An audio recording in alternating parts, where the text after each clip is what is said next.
Hello everyone, खम्मा गणे and welcome to the world of story. फिर से मैं आप लोगों के सामने एक और नया रियल सुपरनेचुरल एक्सपीरियंस लेकर हमारी बहुत सारी जो कहानियां हमने सुनी है, हमने जो एक्सपीरियंस आपसे शेयर किए, उनके अंदर मोस्ट ऑफ द टाइम ऐसा होता है कि एक सुपरनेचुरल एंटिटी होती है या फिर कोई एक बुरी ताकत होती है जिसको कंट्रोल किया जाता है किसी तांत्रिक, मौलवी या फिर पंडित के थ्रू। लेकिन कई बार सामना होता है ऐसी खतरनाक पावरफुल स्पिरिट से जिनके सामने अच्छे अच्छे तंत्रिक और पंडित भी पानी मांग बैठते हैं। जी हाँ, कुछ ऐसा हमारे आज के इस इंसिडेंट में जिसने मुझे भी हिला के रख दिया। और सावधान हो जाएं, अपनी सीट की पेटी बांध लें, क्योंकि हम आपको लेकर चलने वाले हैं एक ऐसे एक्सपीरियंस पे जो आपकी रूह तक कपा सकता है। तो कमजोर दिल वाले सावधान हो जाएं।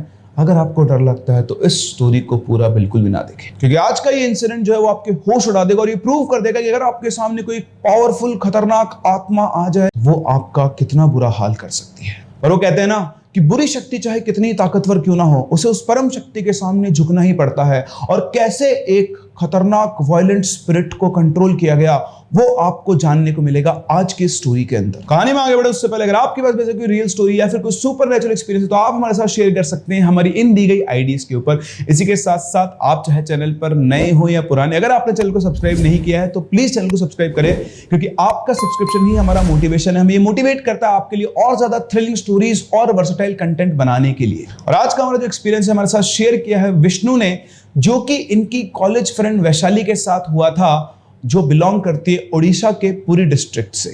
तो ओडिशा वालों डिमांड में चल रहे हो भैया, लगातार दूसरी स्टोरी ओडिशा से आ रही है। और चलो कहानी को शुरू करते, लेकिन उससे पहले कैमरामैन इंट्रो तो लगा। कहानी है वैशाली की, जो कि ओडिशा के पुरी डिस्ट्रिक्ट के एक छोटे से गांव के अंदर रहा करती थी। ये जो गांव था ये घर से बहुत दूर था। बात है कोविड टाइम की, जब वैशाली 10th क्लास के अंदर थी और उस टाइम पर जब लॉकडाउन लगा, घर घर बंद हो, इतना ऐसा कोई बहुत बड़ा इंपैक्ट नहीं पड़ा था। और वैसे भी इनका एक छोटा सा ही गांव था, लेकिन स्टिल गांव से कोई भी अब बाहर नहीं जाता था, क्योंकि कोविड का उस टाइम पर भय ही कुछ ऐसा था। ये जिनका गांव था ये बहुत बड़ा नहीं था, इसकी आबादी बहुत कम थी। करीबन 10 से 15 पक्के मकान थे और थोड़े बहुत कच्चे मकान थे। यहाँ पर जो भी बच्चे वगैरह थे सब लोग साथ में मिलकर रहा करते थे।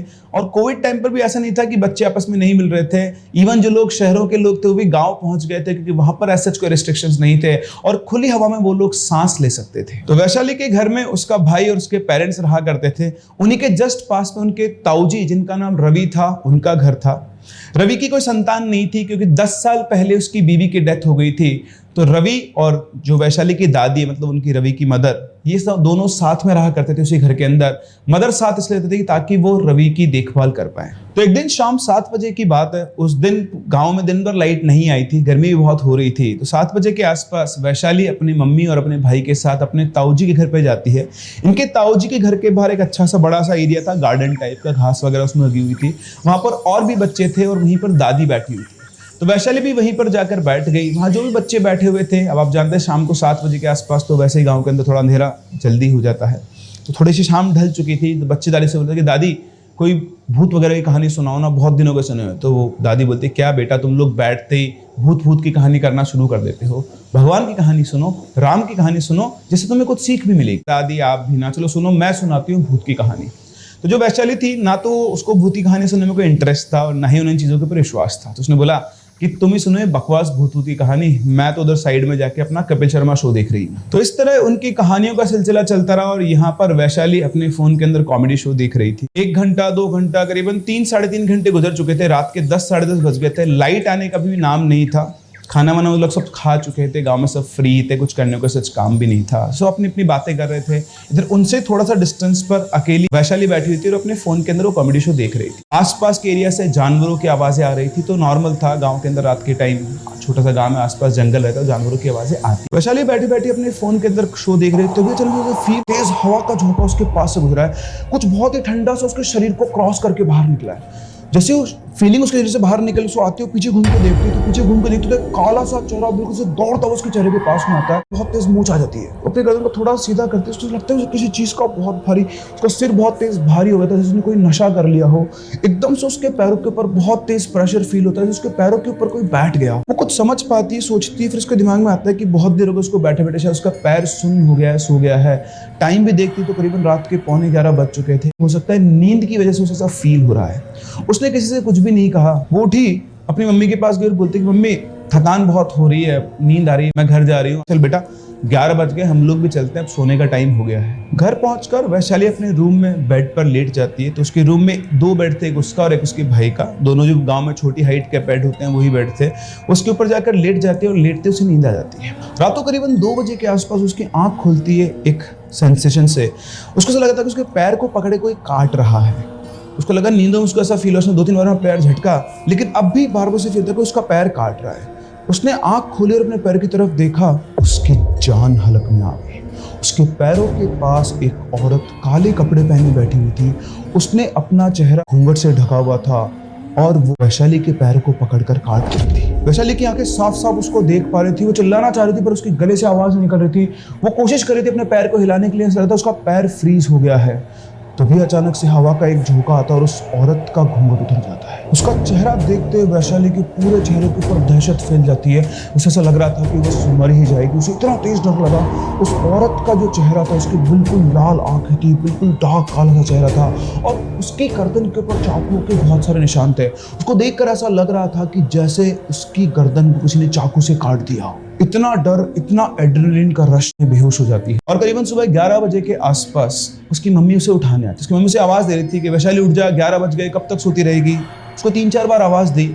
जब वो नहीं उठी तो उसकी मम्मी उसके पास जाती है, देखती तो बेड के ऊपर उल्टी सोई हुई थी।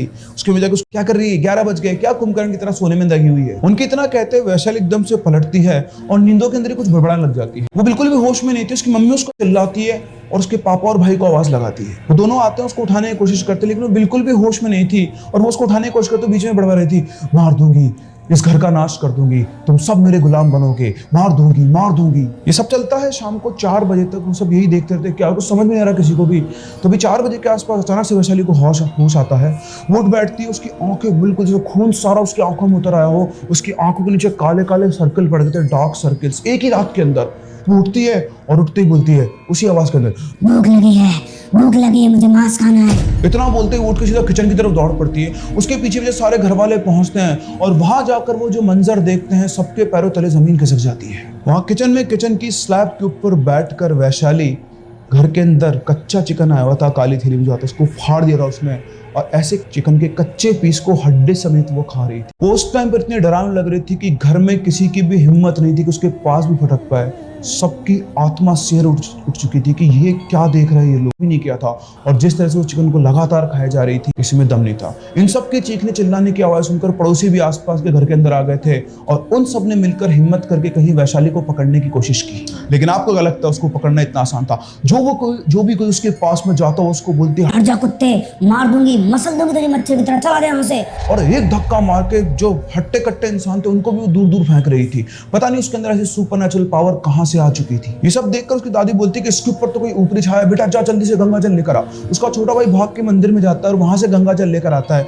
गंगा जल लेकर उसकी दादी गंगा जल हाथ में तो उसके ऊपर छिड़कती है। जैसे उसके ऊपर गंगा जल छिड़कती है वो और ज्यादा गुस्से में आ जाती है। चिकन को छोड़कर वो एक चाकू उठाती है और चाकू उठाकर दादी बढ़ती है, बुढ़िया तू तो मरेगी आज। लेकिन वो कहते हैं ना, पुराने लोगों को खुद पर और भगवान पर पूरा विश्वास था। उसकी दादी टस से मस नहीं होती और लगातार उसके ऊपर गंगा जल छिड़कती है। जैसे पास आती है और जितना ज्यादा गंगा जल छिड़कती है, थोड़ी देर के अंदर वो बेहोश होकर वही फर्श पर गिर जाती है। जैसे वो गिरती है, सब लोग आगे उसको पकड़ते हैं, उसको उठाते हैं, उसके कमरे में ले जाकर उसको बेड पे लिटा देते हैं। तो वो बेहोश पड़ी हुई थी सामने, तो सब उसको देखते हैं। उसके पैर के ऊपर दांतों से काटने के निशान थे, शरीर उसका काला सा पड़ गया था, आंखों के नीचे काले काले सर्किल हो गए थे। सभी लोग को समझ में नहीं था कि ये क्या हुआ, ऐसा इसके साथ क्या हुआ है, कहीं गई भी नहीं, कुछ हुआ भी नहीं है, घर में बैठे बैठे कैसे बीमार हो गए। खैर सब लोगों ने ये कहा कि अब शाम हो चुकी है, आज की रात तो जल्द से निकालो, कल इसको पुरोहित जी के पास लेकर जाएंगे। तो उसके जो मम्मी पापा थे वो भी अपनी बेटी के पास ही सो गए ताकि रात भर वो उसका ध्यान रख पाए। रात में करीबन 3-4 बजे के आसपास वैशाली के फादर की एकदम से आंख खुलते और देखते हैं तो वैशाली अपनी जगह पर नहीं होती है। उठते हैं, उसकी मम्मी बोलते हैं सुन वैशाली कहाँ पर गई। वो भी उठती है, दोनों उसको पूरे घर में ढूंढना शुरू करते हैं। वैशाली पूरे घर में कहीं पर भी नहीं थी। जैसे वैशाली घर में नहीं मिलती है, लोग ताऊ जी को जगाते हैं, दादी को जगाते हैं, पूरे गांव के अंदर बात फैल जाती है कि वैशाली रात में कहीं पर गायब हो गई है। पूरे गांव के हर घर का चप्पा चप्पा छानने के बाद भी किसी को वैशाली नहीं मिलती है। क्या आप सोच सकते हैं कि वैशाली कहाँ गई होगी? जब सब लोग उसे ढूंढ रहे थे और ढूंढ के थक चुके, तब एक वैशाली, वो रही वैशाली, सभी लोग उसके बताए डायरेक्शन में जाते हैं और जाकर देखते हैं तो सबके सब बुरी तरह से घबरा जाते हैं। वैशाली सबके सामने, और वो उस जगह पर थी जहां पर गांव के मरे हुए लोगों का अंतिम संस्कार किया जाता है। वो उस जगह के ऊपर एक पेड़ था और उस पेड़ पर चमगादड़ की तरह उल्टी लटकी हुई थी और लटक के वो अपने ही हाथ का मांस खा। सोचो अगर आप वहां पर उसके सामने हो तो क्या आपकी हिम्मत होगी उसके पास भी जाने की? किसी में वाकई में इतनी हिम्मत नहीं थी कि उसके आसपास चले जाए, लेकिन फिर भी गांव के जो बड़े बुजुर्ग थे उन लोगों ने हिम्मत की और जैसे तैसे उसको पकड़ के वो लोग नीचे खींच के लेकर आए। उसके हाथ के ऊपर कपड़ा बांधा और सब लोग उसको पकड़कर उसको घर ले जाने लगे। रास्ते में उसे ले जा रहे थे तो वो उसी आवाज के अंदर बोल रही थी, कब तक बचाओगे, एक दिन तो तुम सबको ही मरना है। और उससे बहुत अजीब सी आवाज के अंदर वो हंस रही थी। सब उसको घर लेकर आए और इस बार उसको बेड से बांध दिया गया। उसके दोनों पैर बांधे गए, हाथ बांधे गए, लेकिन इतनी डरावनी लग रही थी कि किसी की भी हिम्मत थी उसके आसपास। उसकी आंखों की दोनों पुतलियां ऊपर जा चुकी थी, खून के ऊपर पूरा मुंह लगा हुआ था, बाल बिखरे हुए थे और आंखों के नीचे वही काले खड्डे हो चुके थे और बस पूरी रात वो हंस रही थी, जैसे उसे पता है कि कोई उसका कुछ भी नहीं बिगाड़ सकता है। सुबह होते ही उसके पापा एक बहुत जाने माने पुरोहित थे, बहुत एक्सपीरियंस, जिनकी उम्र करीबन 101-102 साल के आसपास थी, वहां पहुंचते हैं।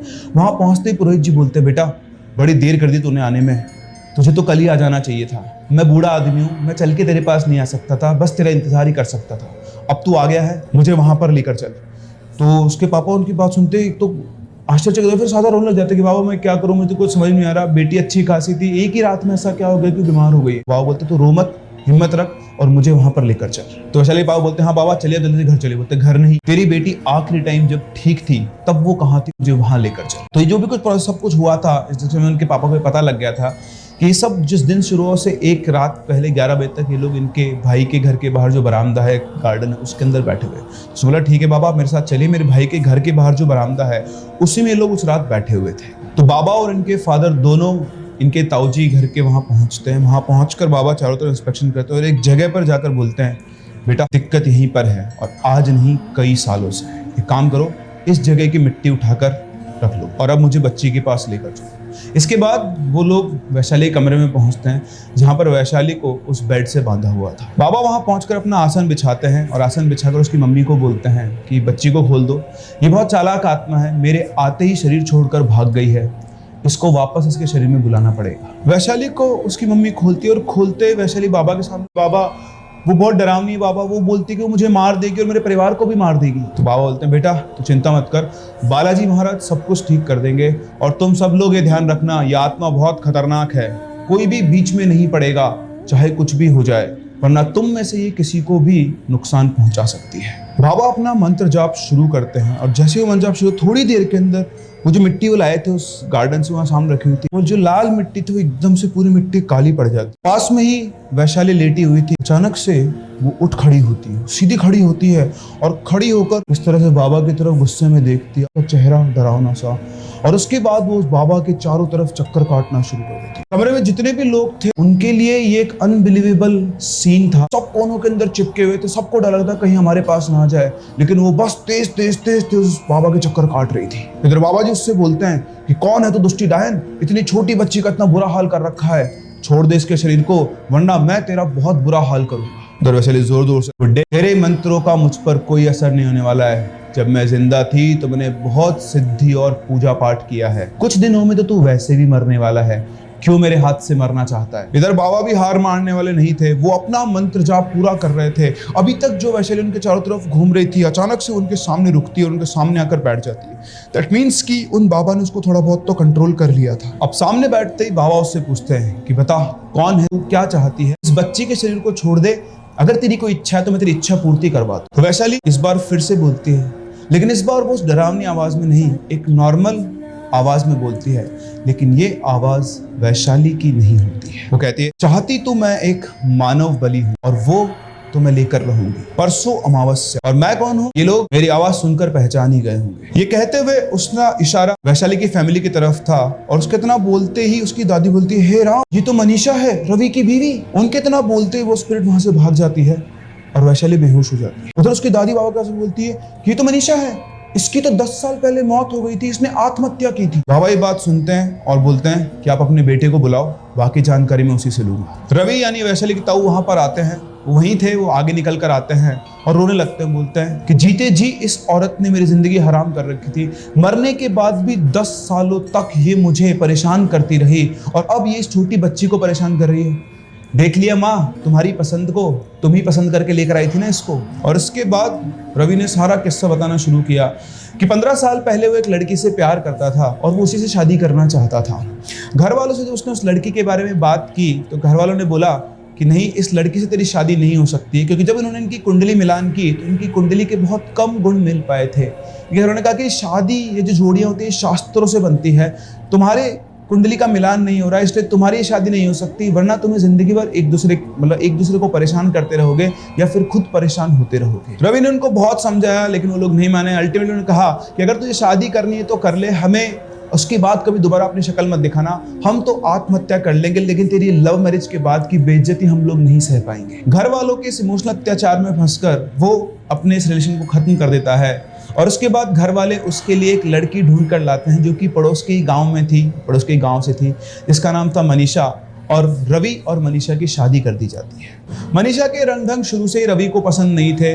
उसके पैर घर में पड़ते ही जैसे घर के अंदर एक मनुष्यत सी आ गई थी। खेती के अंदर उनको नुकसान होने लगा, रवि की तबीयत डगमगाने लगी, ठीक नहीं रहने लगी। रवि और मनीषा का जो रिश्ता था वो भी कुछ अच्छा नहीं चल रहा था, लेकिन घर वालों की इज्जत को बचाने के लिए वो इस रिश्ते को धकेल रहा था। शादी के 5 साल बाद भी ना ही इनकी कोई संतान थी और ना ही घर में किसी तरह की खुशियां थी। घर में अगर कुछ था तो सिर्फ थी मनुष्यत। फ्रस्ट्रेट होकर एक दिन अपनी माँ के पास जाता और गुस्से में बोलता है, देख लिया तुमने, मैं इस शादी से पहले उस लड़के के साथ कितना खुश था, जब से तुम इस मनुष्य को घर में लेकर आई हो, घर में सिर्फ और सिर्फ मनुष्यत है, अब बहुत खुश हो ना।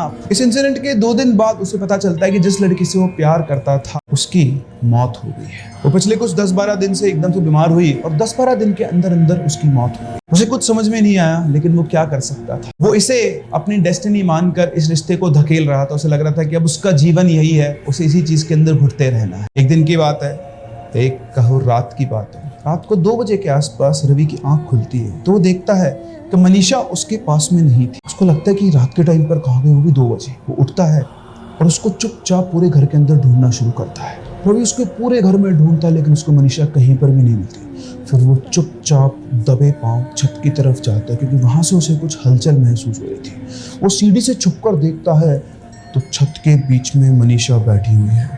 उसने एक हवन कुंड में आग जला रखी है और उसने अपना हाथ, उंगली ऐसे रखी हुई है, उस उंगली से बूंद बूंद करके खून बह रहा है। उसको देखते ही रवि का खून खौल उठता है। वो कुछ नहीं सोचता, क्या कर रही बदतमीज, पूरे हवन कुंड को फैला देता है। और इसके बाद उसकी चोटी पकड़ता है, बोलता है तो टोटका टोना करती है रात, बहुत दिनों से तेरा ड्रामा सह रहा हूँ लेकिन मैं अब नहीं सहूंगा। और उसे घसीटते हुए वो नीचे उसके अपने कमरे के अंदर ले आता है। इधर मनीषा भी बहुत गुस्से में थी और वो बोलती है, क्या कर दिया तूने, मेरी इतने सालों की मेहनत तूने बर्बाद कर दी, आज के दिन का मुझे कितने सालों से इंतजार था। उसको सोया चुपचाप, तुझसे तो मैं कल सुबह बात करूं। इतना कहकर वो भी सो जाता है, पता नहीं कैसे, लेकिन रवि को थोड़ी देर के अंदर नींद आ जाती है। जब वो सुबह उठता है तो मनीषा फिर से कमरे के अंदर नहीं थी। वो फिर से गुस्से में उठकर छत पर जाता है और जहां कर देखता है तो वहां उसको सामने मनीषा उल्टी पड़ी हुई दिखाई देती है। वो जाकर उसको ऐसे पलटता है तो पलटते ही देखते उसके होश उड़ जाते हैं। उसकी डेथ हो चुकी थी। उसके गले के ऊपर चाकू से कटने के निशान थे और जितना वो समझ पा रहा था उसने अपनी ही बलि दे दी थी। वो अपने घर वालों को बुलाता है और रवि यहाँ पर घर वालों को एक बात नहीं बताता है कि कल रात को कैसे उसने पूजा पाठ किया था। क्योंकि उसे लग रहा था कि अगर पूजा पाठ की बात वालों के थ्रू या पुलिस को पता लग गई तो हो सकता है कि पुलिस उसको जेल में डाल दे कि उसकी मनीषा की इससे लड़ाई होने की वजह से उसने आत्महत्या की है। तो घर वालों को बुलाने से पहले वो जो भी पूजा पाठ का सामान वहाँ बिखरा होता है उन सबको अच्छे से साफ कर देता है, ठीक है। और उसके बाद वो घर वालों ने भी देखा सब कुछ। उनको लगा कि क्या हुआ, एकदम से आत्महत्या कैसे कर ली है। आसपास पूरे गांव में खबर फैली क्योंकि गांव छोटा था। तो सेम टाइम पर उसको उठाकर, दिन आपको पता है गांव में जब डेथ होती है और आसपास कोई परिवार वाला नहीं तो उसका अंतिम संस्कार करने ले जाते हैं। तो सारे गांव वाले मिलकर उसको अंतिम संस्कार करने ले गए। इवन पुलिस तक को भी खबर नहीं की गई। और अंतिम संस्कार के टाइम भी एक बहुत अजीब सा इंसिडेंट हुआ। वो लोग उसकी चिता को आग लगा रहे थे, आग जलती और अगले ही सेकंड वो आग बुझ जाती। ना कोई हवा चल रही थी ना कुछ। उन्होंने 3-4 बार आग लगाई लेकिन फिर भी चिता जो थी वो आग पकड़ ही नहीं रही थी। ऐसा लग रहा था कि कोई रोक रहा है आग लगने से। फिर उसके बाद पंडित को बुलाया गया और बहुत देर तक मंत्र उच्चारण करने के बाद बड़ी बड़ी लकड़ियां लाई गई, उनके ऊपर केरोसिन डाला गया और मंत्र उच्चारण के साथ साथ जाकर उस चिता को जलाया जा सका। बाद में जब रवि और उसके दोस्त उसकी अस्थियां बटोरने गए तो उन्होंने देखा कि वहां पर अस्थियां थी ही नहीं। अगर वहां कुछ था तो सिर्फ खून की कुछ। खैर, ये जो कुछ भी हुआ उससे जो सबसे ज्यादा खुशी थी वो रवि को ही थी क्योंकि उसको लगा कि बला टली। कितने सालों से मैं इस औरत को झेल रहा था और मैं कितनी बुरी तरह से परेशान था। उसके बारे में बताया कि ऐसा नहीं कि उसके बाद भी मुझे उसकी प्रेजेंस फील नहीं, मुझे ऐसा लगता था कि उसकी आत्मा इस घर के अंदर ही है। और कई बार रात को मुझे छत पर किसी के दौड़ने की आवाज आती थी लेकिन ना तो मुझे कभी दिखी और ना उसने कभी मुझे कोई नुकसान पहुंचाया। ये पूरी कहानी सुन के बाबा बहुत परेशान हो गए। तो बोलते कि इसने जीते जी भी बहुत सारी सिद्धियां प्राप्त की हुई है और पिछले 10 सालों से भटक रही है और इसकी शक्तियां अब बहुत ज़्यादा बढ़ चुकी, बहुत ताकतवर हो चुकी है और जो ये चाहती है ये वो करके मानेगी। इससे पार पाना बहुत मुश्किल काम है। ये बोल के बाबा फिर से पूजा पाठ में लग गए। उन्होंने वापस से वैशाली के शरीर में मनीषा की आत्मा को बुलाया और बुलाकर बोलते हैं, मुझे पता लग गया है कि तू कौन है, इस बच्ची के शरीर को छोड़ दे वरना तेरी आत्मा कभी भी मुक्त नहीं हो पाएगी। तो जैसे वैशाली के अंदर से वो बोलती कि बुढ़े मुझे मुक्ति चाहिए भी नहीं, मुझे तो अपना अधूरा काम पूरा करना है जिसके लिए मैं 10 साल से भटक रही हूँ और इस लड़की की बलि तो मैं दे के रहूंगी। बाबा समझ गए थे कि बलि के बिना ये आत्मा वैशाली के शरीर से नहीं निकलेगी। उन्होंने उनके गुरु द्वारा सिखाई गई एक बहुत ही जटिल प्रक्रिया और एक बहुत ही जटिल मतलब कॉम्प्लेक्स एक प्रोसेस था, उसको अपनाने का वो ठानते हैं। वैशाली के पिताजी को बोलते हैं कि मुझे काला बकरा ला कर दो। उसके बाद वो एक हवन बिठाते हैं, 3-4 घंटे तक वो पूजा करते हैं। पूजा करने के बाद सामने वैशाली बैठी हुई थी, उसके अंदर मनीषा की आत्मा होती है। वो पहले अपने रक्त की आहुति देते हैं और उसके बाद वो उस बकरे की बलि उसको देते हैं। इतना करते ही वैशाली एकदम से उनकी आंखों सामने बेहोश हो जाती है। उसके बाद बाबा बोलते हैं कि वैशाली के शरीर को तो इसने छोड़ दिया है लेकिन ये अभी यहाँ से गई नहीं है, खतरा अभी टला नहीं है। परसों अमावस की रात है और ये उसी रात का इंतजार कर रही है। ये तब तक घर में भटकती रहेगी और ये ध्यान रखना, तुम में से कोई भी अगर इसके सामने आ गया तो ये उसको अपना शिकार बनाने से नहीं चूकेगी और अगर तुम लोगों ने ये 2 दिन का समय काट लिया तो फिर इसकी आत्मा को मुक्त होना ही पड़ेगा। इसके बाद उन्होंने 2 यंत्र दिए और वैशाली की मम्मी से कहा कि इसको दोनों घरों के अंदर रख दो और ध्यान रखना परसों रात को तुम में से किसी को भी घर से बाहर नहीं निकलना है। चाहे तुम्हें कोई भी आवाज़ दे, चाहे किसी की भी आवाज़ में आवाज़ दे, तुमको घर का दरवाज़ा नहीं खोलना और घर से बाहर नहीं निकलना है। अगर तुम निकल गए तो फिर तुम्हें कोई नहीं बचा सकता है। ये बोल के बाबा वहाँ से चले जाते हैं और बाबा के जाते ही अगले ही दिन इनके पास खबर आती है कि बाबा का देहांत हो चुका है। इसका मतलब मनीषा ने उन बाबा से अपना बदला ले लिया था और अब आती है वो रात जो इन लोगों के लिए काटना बहुत भारी थी। ये सभी लोग एक ही घर में यानी वैशाली घर में आकर बैठ जाते हैं, लेकिन वो कहते हैं ना कि जो बूढ़े लोग होते हैं वो बहुत जिद्दी होते हैं, वो किसी की बात नहीं मानते, सिर्फ अपनी चलाते हैं। इनकी दादी की जिद थी कि वो रवि के घर में उसी गार्डन जहाँ पर वैशाली बीमार थी उसके पास में जहाँ इनका कमरा था वो वहीं पर रहेगी। उनका कहना था कि मुझे अपने भगवान पर पूरा भरोसा है, मेरे उस कमरे में कोई बुरी आत्मा नहीं आ सकती है। जैसे जैसे रात ढलती है घर के अंदर एक अलग ही नेगेटिविटी फैल जाती है, एक अलग सा डर का माहौल पूरे घर के अंदर था। सभी घर वाले एक साथ एक कमरे में दुबके हुए थे और जो दादी थी वो दूसरे घर में थी। किसी को कुछ पता नहीं था कि अगर दादी के साथ कुछ होगा तो कोई शायद बाहर नहीं निकल पाए। कुत्तों के भौंकने की आदत थी, बार बार घर के दरवाजे खिड़कियां हवा के झोंकों से बज रहे थे और वो हवा के झोंकों से बज रहे थे या कोई उन्हें बजा रहा था किसी को नहीं पता था। कई बार बीच बीच में किसी के बहुत तेज चिल्लाने की आवाज़ आ रही थी, तो इससे कि वो मनीषा चिल्ला कर डर से किसी को घर से बाहर निकालना चाहती हो, लेकिन कोई भी टस से मस नहीं हुआ। और करीबन रात को 2:15 के आसपास एकदम से पूरा माहौल शांत हो गया। सबको ऐसा लगा कि शायद अब बला टल चुकी है, बिल्कुल एनवायरनमेंट बिल्कुल लाइट हो गया था और सभी लोग जहाँ थे वहीं के वहीं सो गए थे। लेकिन आपको क्या लगता है, मनीषा की स्पिरिट चली गई थी। बाबा के दिए गए यंत्र की वजह से वो घर के अंदर नहीं जा सकती थी। उसने बहुत कोशिश की कोई बाहर निकल जाए। जब कोई बाहर नहीं निकला तो वो रुक करती है दादी के कमरे। वो जाती है इनके घर में, ताऊ जी के घर में, और दादी के कमरे के बाहर जाकर वो आवाज निकालती है।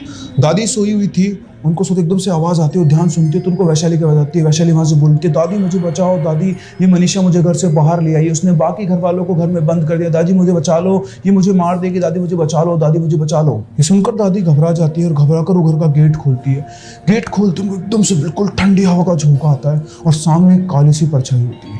वो कुछ समझ पाती है उससे पहले एकदम से उनके सामने मनीषा का चेहरा आ जाता है और वो सीधा उनकी आँख खींच लेती, नोच लेती है आँख नोचते, मतलब उनको खून, ऐसा नहीं कि आँख में कुछ आके लगता है बिल्कुल ठंडा सा और उनकी आँख से खून बहने लगता है।